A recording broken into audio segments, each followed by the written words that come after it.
What's up everyone, Landon here with Late Model Restoration. Welcome to my overview and install on SVE's coilover kits designed for the 1979 to 1993 Fox bodies and 1994 to 2004 SN95 Mustangs equipped with a solid axle rear end.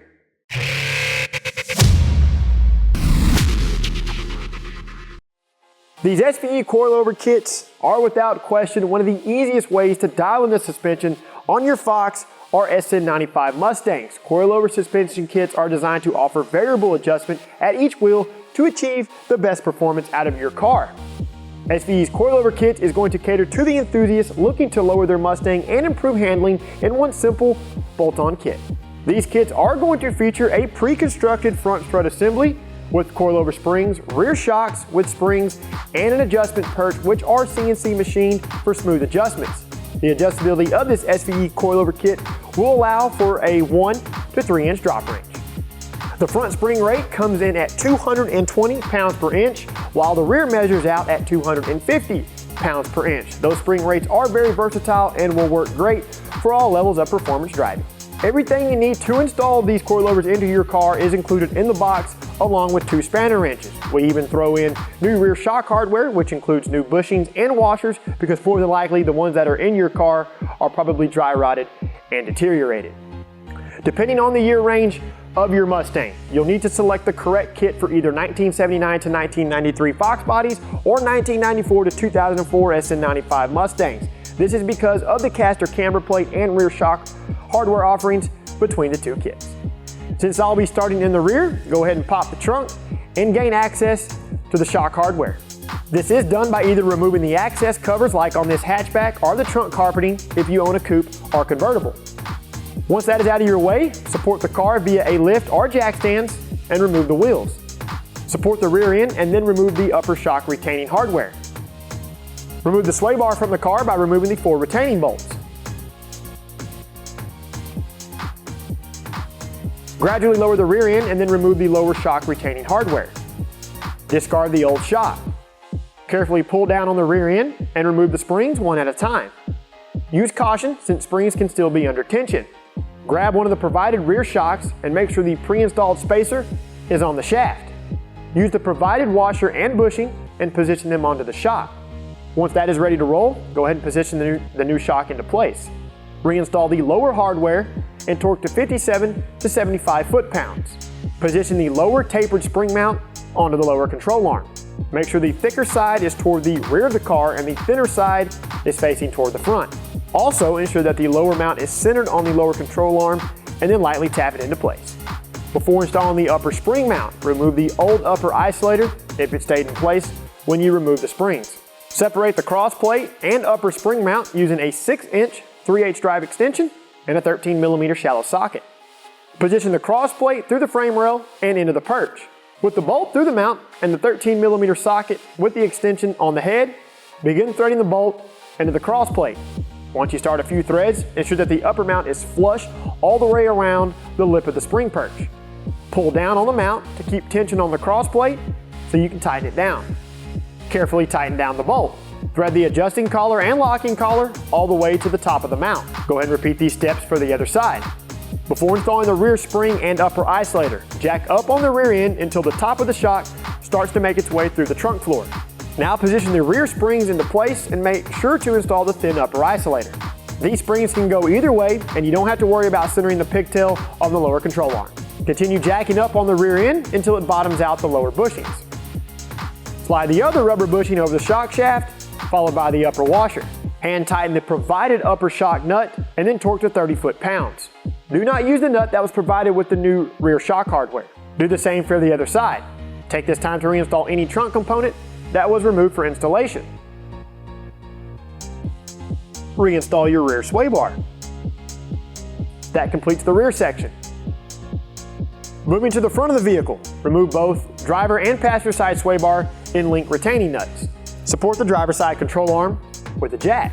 Remove the caliper bracket, and then position the caliper out of the way. If you have a Mustang equipped with ABS, remove the rubber wire grommet from the frame rail bracket. This will allow for additional slack whenever you remove the spring. Pop the hood and remove the strut shaft nut and washer. Keep the jack in place and then remove the spindle to strut retaining hardware. Carefully lower the jack until the strut clears the strut tower. Once that is done, you can go ahead and remove the factory strut from the car. Use extreme caution and remove the spring from the car. Drill out the locating rivet from the top plate. Remove the 3 retaining nuts securing the top plate to the upper strut mount. While you loosen the nuts, keep one hand on the strut mount and then remove it from the car. Remove the top plate from the car and then take this time to wipe down the area.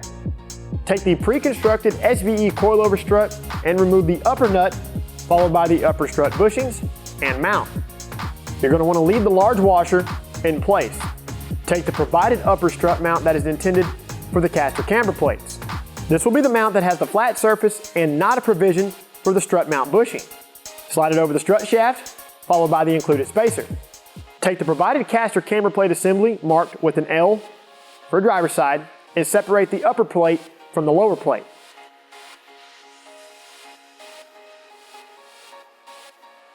Position the lower plate up into the strut tower and install one small washer onto each stud.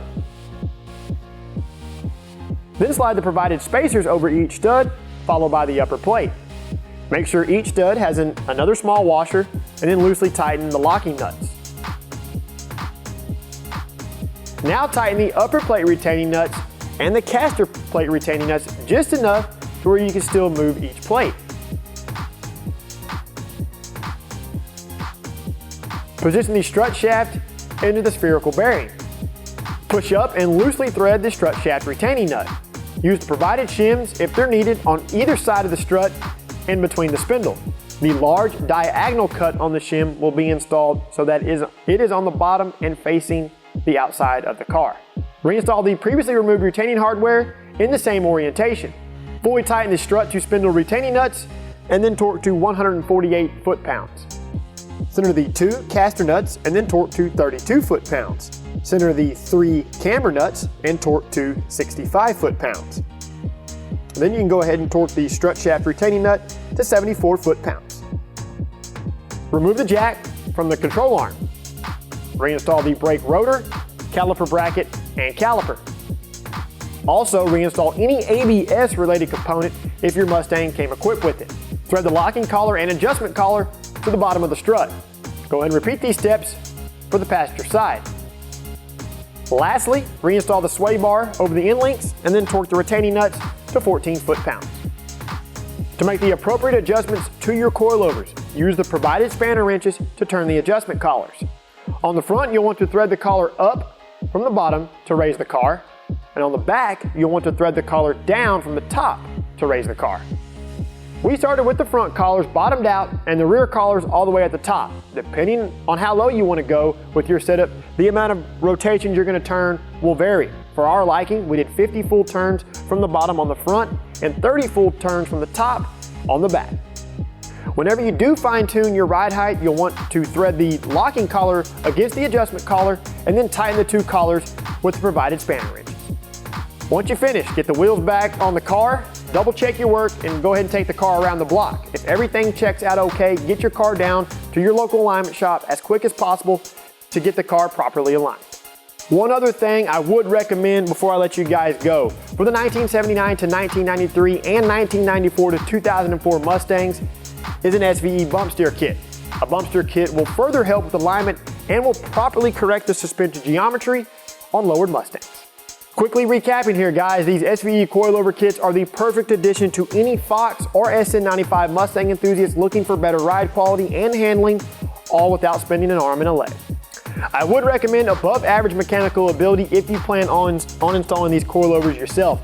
A good selection of tools and a few helping hands from a few friends wouldn't hurt either.